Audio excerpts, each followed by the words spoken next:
ইয় ডাকাইছে মোক বাবা তই খালি সোনা মোৰ লগত তোক খালি প্ৰিন্সিপাল ছাৰে চাহ খাবা ডাকাইছে কিবা কমপ্লেইন নাই তো তোৰ স্কুলত কেনে কৈ বুজাও কেনে বুজাম তোক বাবা তাৰাই তো আন্ডাৰষ্টেণ্ড বাবা আই এম ভাল ছাত্ৰ মোৰ স্কুলত বঢ়িয়া কেৰেক্টাৰ একদম ভাল মই ওৰ কানে কমপ্লেইন আহে বাৰে বাৰে বাবা ভাল মানুৰ শত্ৰু বেছি দাস না বাইছে ওৰ কাৰণে প্ৰিন্সিপাল গো কিবা কিনি কয় মোক তোক যদি কিবা কয় বিশ্বাস নকৰিবি বাবা মানে তোৰ কমপ্লেইন আইছে কাৰণে ডাকাইছে মোক প্ৰিন্সিপালে হা ঘৰতে শত্ৰু কি হল থনা বাবা খালি আজি যাবি তোক ডাকাইছে স্কুলত খালি প্ৰিন্সিপালে কথা গিলা নুশুনিবি তই ভাল কৰিয়া ওই মোক এনেও দেখিব নাপাৰে তু বিয়া সবা থাকে না গোটাই হাং ওলাং মই সার স্কুলত তোমার স্বাগতের ফালে কমপ্লেন আহে স্কুলত তো বদমাইশ একেবারে ডাঙাবি স্যার ডাঙাবি যেতে পারিস ডাঙাবি আরে ঘরের বাড়িও শিক্ষা ঠিক হব লাগে দুনিয়ার বেয়া বেয়া ভাষা কয় এই লোকগীতের লগে শিখে চিগিলা লগে লগত থাকে না সেদিন কি কয় জানিস কি রিম্পি বলে খঞ্জুর মাথাত মুটিয়া দিছে কি বাবা আসলে ঘটনা কহিংকা নহয় মানে ব্রেকআপ দিছে কি ব্রেকআপ কি বস্তু হা মানে ব্রেকআপের অসমীয়া অনুবাদ হল মাথাত মুটিয়া দেওয়া গীতি শিকিবাই আহিছ স্কুলত হা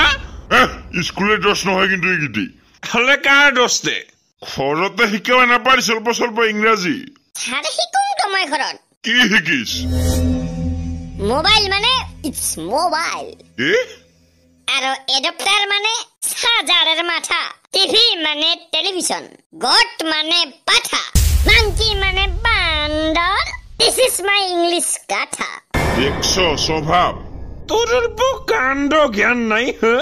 আৰু এই ধৰণৰ চুলি স্কুলত নচলিব ইনকা খাৰা খাৰা চুলি ৰাখে নেকি মানুহ হা sir for the kind attention of the passenger চুলিৰ লগত কিন্তু পঢ়া শুনাৰ কোনো লিংক নাই this is not Aadhaar card pan card linking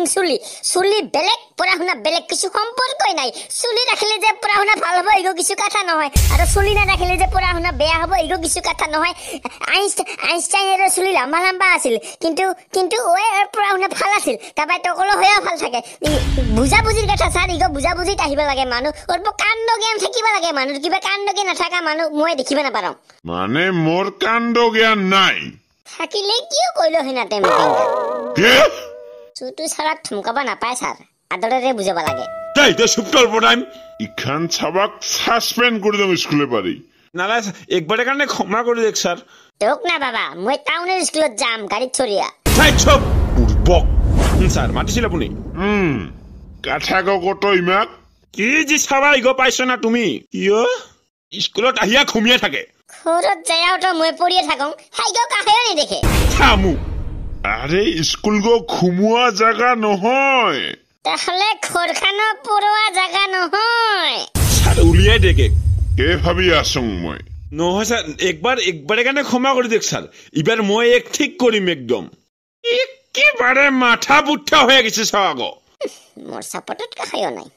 চাপে যাইতে পারি মোর কাঠা কবা লাগা আছে অল্প যাম স্বাগত গল্প শাসন কৰিবি বুজিছ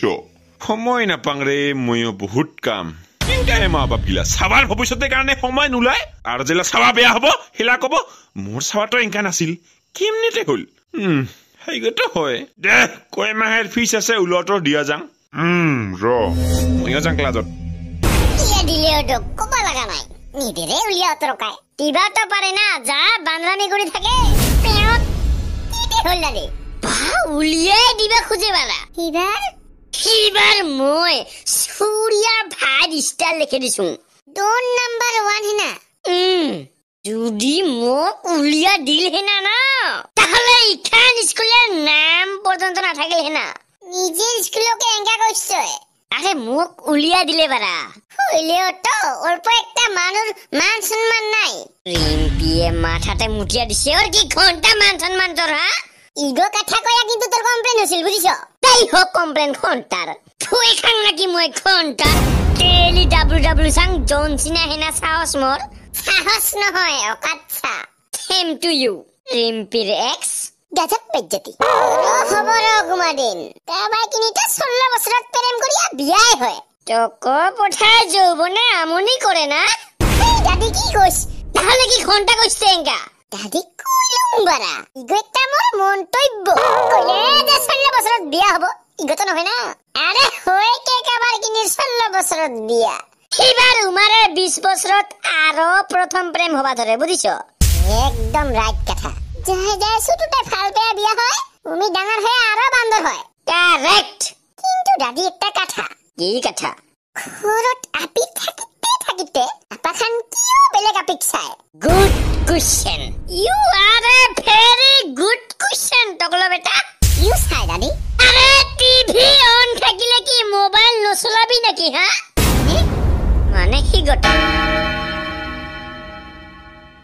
বেল দিল যাং কি কি দেখল প্রিন্সিপাল সারে অফিসত মোক আরো বান্দ্রামি করিবা কল ও কিনকে বান্দ্রামি তো ফুটি তোরাবা কল ওবা গটাই হয় তোর নাক তারা খসে দিবা কল মই সাথে কিম তো good morning students good morning sir দাদি ইয়েস স্যার তোর বাবা কিন্তু ডাঙাবা কইয়া গেছে এবার বান্দ্রামি করলে কাক ডাঙাম স্যার আরে টক ডাঙাবা কইয়া গেছে কোন বেলাতে কইল মোক আরে সব একদম সব স্যার মই খালি আপোনাৰ বেতন গহে পুছিছিলুম হাই গাৰ কি বেয়াতে হে আচ্ছা তোমাক মই আজি একটা কাহিনী শুনাম মজা তুমি জানিস মানুখান চাকরি কিয় কৰিবা খুজে পইচাৰ কাৰণে স্যাৰ একদম রাইট মুখে দিয়ে হাজার লেকচার নামারক কিয় ফিতরা দিয়া পয়সাই খুঁজে সবজনে রাইট স্যার রাইট যেলা মই তোমার বয়সের আসিলুম হেলা মোর বাবাই কৈছিল ইগ চাকরি কর হাইগ চাকরি কর হিগ চাকরি কর ওটা পয়সা বহুত আছে হিবাৰ কিন্তু মই বুঝিছিলুম হিগিলা চাকরি করলে মানুহ মোক কয়টা কাপাং হাইগ চাহে সন্মান দিব হিগ চাহে ভাল পাব ইটো কিবা কাঁচা হ'ল না স্যার পইচা ছায়াই তো সন্মান দে পইচা ছায়াই তো ভাল পায় মানুহ কোন চাকরিত তো নাচাই পইচা তোর ফেভারিট স্যার কোন গো অসমীয়া স্যার তুই জানিস ওর বেতন কয় টাকা নাজানো তো তেও তো ওই তোর ফেভারিট স্যার তাহলে বুঝিল কি স্যার ছাত্রই কোনোদিনও মাস্টারে বেতন চাই মাস্টারক ভাল নাপায় মাস্টারের ব্যক্তিত্ব চাইহে ছাত্রই মাস্টারক ভাল পায় ঠিক কথা স্যার ওর কারণে মই গোটাই চাকরি আসা বাদ দিয়া ইগ চাকরিতে মাথা মারছুম বঢ়িয়া কাহিনী sir heart touching sir Mira কৰি থাকে মই ইফালে সিরিয়াসলি মোর কাহিনী কয়া আছো তুমি ইফালে বান্দ্রামি ধরছো হে হইলে স্যার আসল কথা নকইলকে কি কথা স্যারের তে বেতন কত ফিট ফিট এটো টাইম মই কি বুঝালুম তোক রক শালা আজি তোক রক